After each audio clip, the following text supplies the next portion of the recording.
Perkenalkan, saya Amanda Kulita dengan NIM 2023008215. Di sini saya sebagai pemateri pertama yang akan menjelaskan mengenai latar belakang berdirinya perusahaan Indofood. Jadi langsung saja kita ke materi.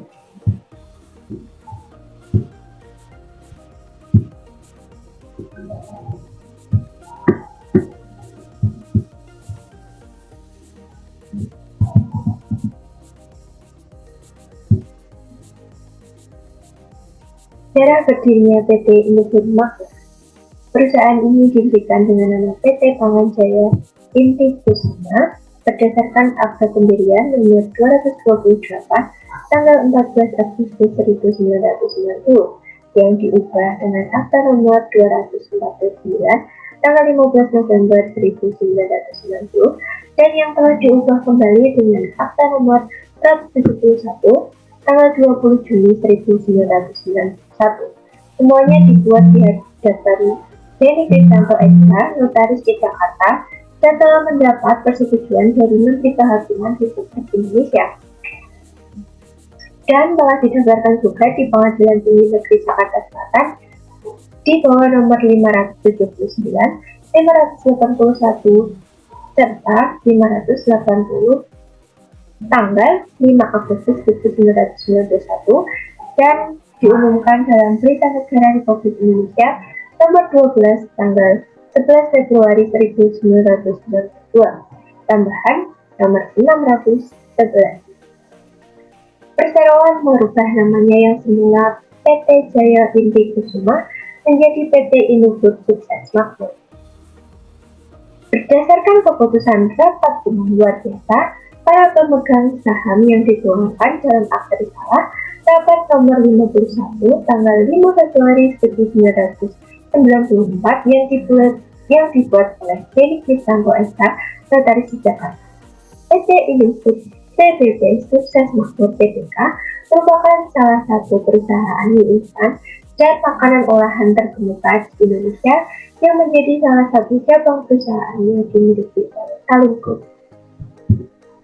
Selanjutnya, PT Indofood CBP Sukses Makmur Tbk cabang Bandung didirikan pada bulan Mei 1992 dengan nama PT Karya Pangan Industriati yang merupakan salah satu cabang dari PT Samarufood Manufacturing Company Ltd yang berpusat di Jakarta dan mulai beroperasi pada bulan Oktober 1992 dan pada saat itu karyawan yang ada sebanyak 200 orang. Pada tahun 1994, terjadi penggabungan beberapa anak perusahaan yang berada di lingkup Indofood Group, sehingga merubah namanya menjadi PT Indofood CBP Sukses Makmur Tbk, yang khusus bergerak dalam bidang pengolahan mie instan. Divisi mie instan merupakan divisi terbesar di Indofood, dan pabriknya tersebar di 15 kota, di antaranya Medan, Pekanbaru, Palembang, Tangerang, Lampung, Pontianak, Manado, Semarang, Surabaya, Banjarmasin, Makassar, Cibitung, Jakarta, Bandung, dan juga Jambi. Sedangkan cabang tanpa pabrik berada pada Solo, Bali, dan juga Kendari. Hal ini bertujuan agar produk yang dihasilkan cukup didistribusikan ke wilayah sekitar kota di mana pabrik berada, sehingga produk dapat diterima oleh konsumen dalam keadaan segar serta membantu pemerintah melalui pemerataan tenaga kerja. Selanjutnya juga, etika bisnis merupakan sesuatu yang harus diperhatikan oleh setiap perusahaan karena berkaitan dengan kepuasan konsumen maupun perlindungan konsumen. PT Indofood merupakan salah satu perusahaan terbesar yang ada di Indonesia. Perusahaan ini memproduksi berbagai makanan olahan yang berada di sekitar masyarakat. Maka dari itu, perusahaan harus lebih memfokuskan kode etik dalam berbisnis karena menyangkut perlindungan konsumen. Namun, perusahaan Indofood ini tidak terlepas dari adanya pelanggaran kode etik, berupa adanya beberapa komposisi bahan dalam makanan olahan yang mengandung bahan kimia yang tidak baik untuk kesehatan konsumen. Maka dari itu, PT Indofood harus memperbaiki atau mengurangi komposisi bahan yang tidak baik untuk kesehatan. Sekian yang dapat saya tambahkan. Materi selanjutnya akan dijelaskan oleh Pak Heri Taufik. Terima kasih.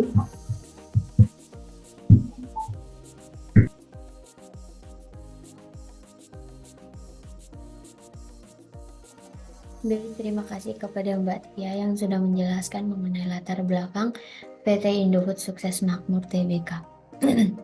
Perkenalkan, nama saya Claudia Sanorapano dengan NIM 2023-008224. Mari kita masuk untuk membahas permasalahan yang terjadi pada PT Indofood Sukses Makmur Tbk.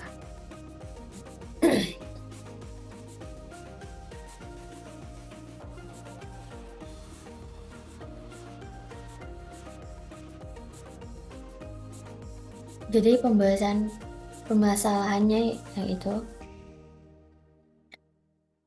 berdasarkan pendahuluan yang sudah dibahaskan oleh Mbak Tia, ada dua sudut pandang yang muncul, yaitu yang pertama, PT Indofood Sukses Makmur Tbk melakukan pelanggaran etika bisnis. Yang kedua, PT Indofood Sukses Makmur Tbk tidak melakukan pelanggaran etika bisnis. Apa sih yang membuat PT Indofood Sukses Makmur menjadi perhatian anggota DPR dan Komisi 9? Mari kita bahas secara ringkasnya. Yang pertama kita akan membahas yaitu PT Indofood Sukses Makmur Tbk melakukan pelanggaran etika bisnis.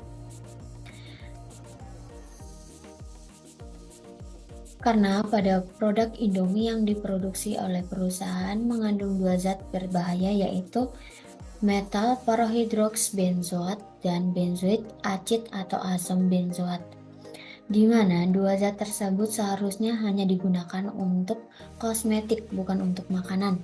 Perusahaan telah melanggar prinsip etika dalam berbisnis, yaitu seperti prinsip keadilan dan prinsip saling menguntungkan, di mana perusahaan hanya mementingkan keuntungan semata tanpa memikirkan para konsumen yang mengonsumsi mie instan yang mengandung zat berbahaya. Dan yang kedua, yaitu PT Indofood Sukses Makmur Tbk tidak melakukan pelanggaran etika bisnis. Wah, apa nih yang membuat PT Sukses Makmur Tbk tidak melakukan pelanggaran etika bisnis? Dan apakah benar yang dikatakan Taiwan bahwa PT TBK Sukses Makmur Tbk melakukan pelanggaran etika bisnis? Mari kita bahas. Pada kasus Indomie yang mendapat langgaran untuk beredar di Taiwan karena disebut mengandung bahan pengawet yang berbahaya bagi manusia dan ditarik dari peredaran, zat yang terkandung dalam Indomie yang tersebut ada dua tadi. Kedua zat tersebut biasanya hanya digunakan untuk produk kosmetik dan tidak diperbolehkan untuk makanannya. Dan pada Jumat tanggal 8 bulan 10 2010, pihak Taiwan telah memutuskan untuk menarik semua produk Indomie dari peredaran. Pada tanggal 9 Juni 2010, Food and Drugs Administration atau FDA Taiwan melayangkan surat teguran kepada kantor dagang dan ekonomi di Indonesia di Taiwan karena produk tersebut tidak sesuai dengan persyaratan FDA. Dalam surat itu juga dicantumkan tanggal pemeriksaan Indomie dari Januari 20 Mei 2010. Terdapat bahan pengawet yang tidak diizinkan di Taiwan di bumbu Indomie goreng dan saus barbecue. Kasus ini kini mendapat perhatian anggota DPR dan Komisi 9 akan segera memanggil Kepala BPOM Konstantina.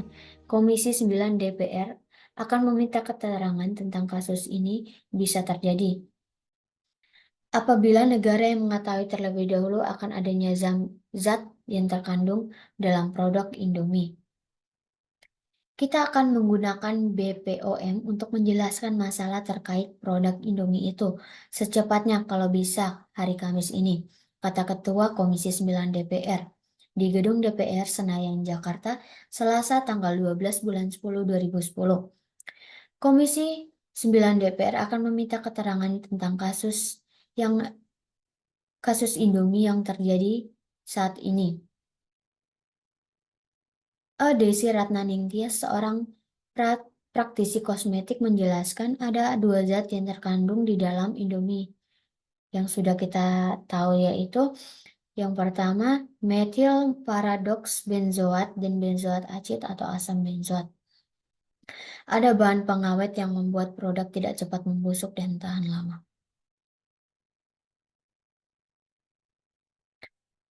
Dalam pemakaian untuk produk kosmetik sendiri, pemakaian nipinagini dibatasi maksimal yaitu 0,15. Ketua BPOM, Konstantina, juga membenarkan tentang adanya zat berbahaya bagi manusia dalam kasus Indomie ini. Konstantina menjelaskan bahwa Indomie mengandung nipagini yang juga berada di dalam kecap dalam kemasan mie instan tersebut. Tetapi kadar yang ada di dalam Indomie masih dalam batas wajar dan aman untuk dikonsumsi. Lanjut Konstantina. Tetapi bila kadar nipagini melebihi batas ketetapan aman untuk dikonsumsi, yaitu 200 mg per kilo untuk mie instan dan 1000 mg nipagini per kilo dalam makanan lain kecuali daging, ikan, dan unggas, akan sangat berbahaya bagi tubuh yang bisa mengakibatkan muntah-muntah dan sangat berisiko terkena penyakit kanker. Menurut Konstantina, Indonesia yang merupakan anggota Codex Alimentarius Commission, produk Indonesia sudah mengacu kepada persyaratan internasional tentang regulasi mutu gizi dan keamanan produk pangan. Sedangkan Taiwan bukan merupakan anggotanya. Produk Indomie yang dipasarkan di Taiwan seharusnya untuk dikonsumsi di Indonesia. Jadi, kesimpulan dari sudut pandang ini, perusahaan tidak melakukan pelanggaran etika bisnis sebab perusahaan sudah mengikuti standar yang ditetapkan. Dan perusahaan juga mengikuti hal penggunaan zat tersebut masih dalam tahap wajar. Jadi pembahasan masalahnya, Indofood merupakan salah satu produk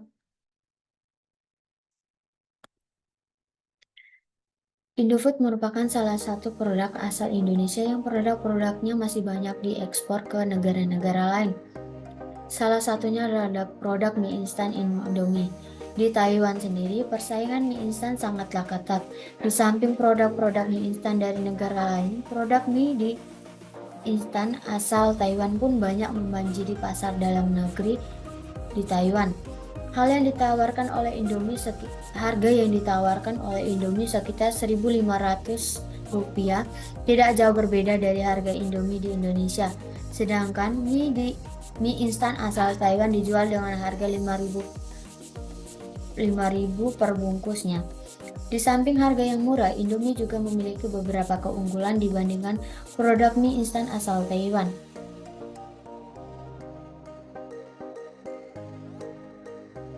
yaitu memiliki berbagai varian rasa yang ditawarkan kepada konsumen dan juga banyak TKI atau TKW asal Indonesia yang menjadi konsumen favorit dari produk Indomie. Selain harganya yang murah, juga memiliki familiar rasa dengan produk Indomie. Tentu saja hal ini menjadi batu sandungan bagi produk mie instan asal Taiwan. Produk mereka menjadi kurang diminati karena harganya yang mahal, sehingga disinyalir pihak perindustrian Taiwan mengklaim telah melakukan penelitian terhadap produk Indomie dan menyatakan bahwa produk tersebut tidak layak konsumsi karena mengandung beberapa bahan kimia yang dapat membahayakan kesehatan.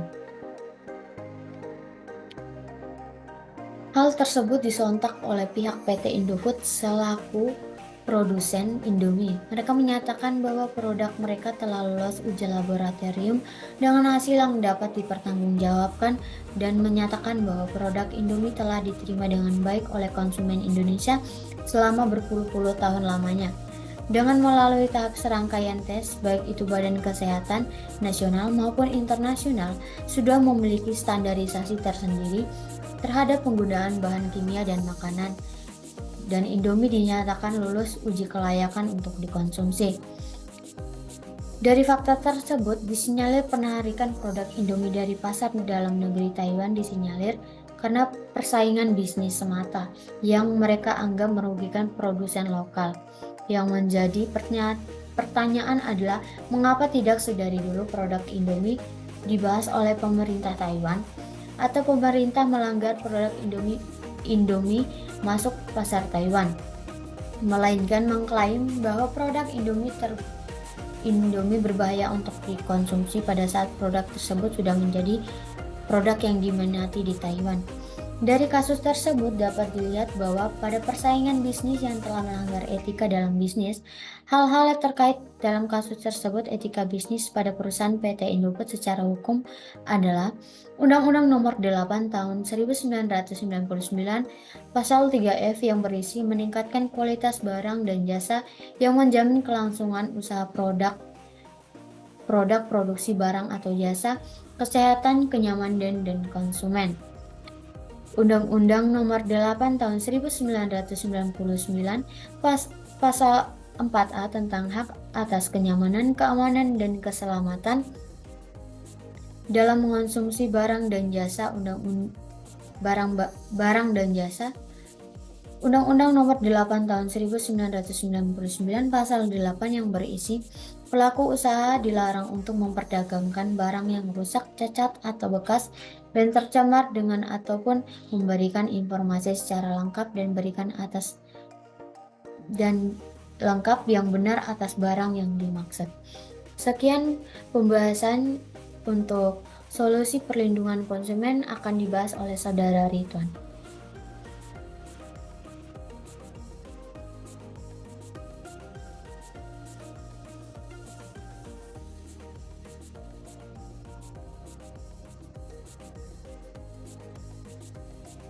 Baik, saya Muhammad Hafid Ridwan dengan NIM 2023008208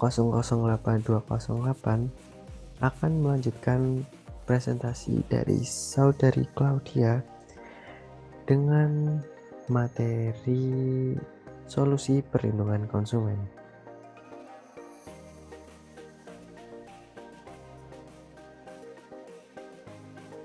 Langsung saja kita masuk ke dalam materi solusi perlindungan konsumen.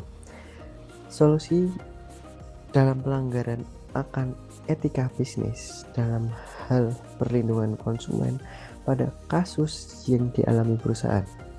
Dalam Undang-Undang Pasal 62 disebutkan bahwa pelaku usaha yang melanggar ketentuan sebagaimana dimaksud dalam Pasal 8, Pasal 9, Pasal 10, Pasal 13 ayat 2, Pasal 15, Pasal 17 ayat 1 huruf A, huruf B, huruf C, huruf E, ayat 2 dan Pasal 14 dipidana dengan pidana penjara paling lama 5 tahun atau pidana denda paling banyak sebesar 2 miliar rupiah. Terhadap sanksi pidana sebagaimana dalam Pasal 62 dapat dijatuhkan hukuman tambahan berupa yang pertama yaitu perampasan barang tertentu, kemudian yang kedua pengumuman putusan hakim, kemudian yang ketiga yaitu pembayaran ganti rugi, kemudian yang keempat yaitu perintah penghentian kegiatan tertentu yang menyebabkan timbulnya kerugian konsumen, kemudian yang kelima yaitu kewajiban penarikan barang dari peredaran, dan yang terakhir yaitu pencabutan izin usaha. Sekian presentasi dari saya. Akan saya serahkan materi selanjutnya kepada Saudara Mahendra Aprilino. Terima kasih.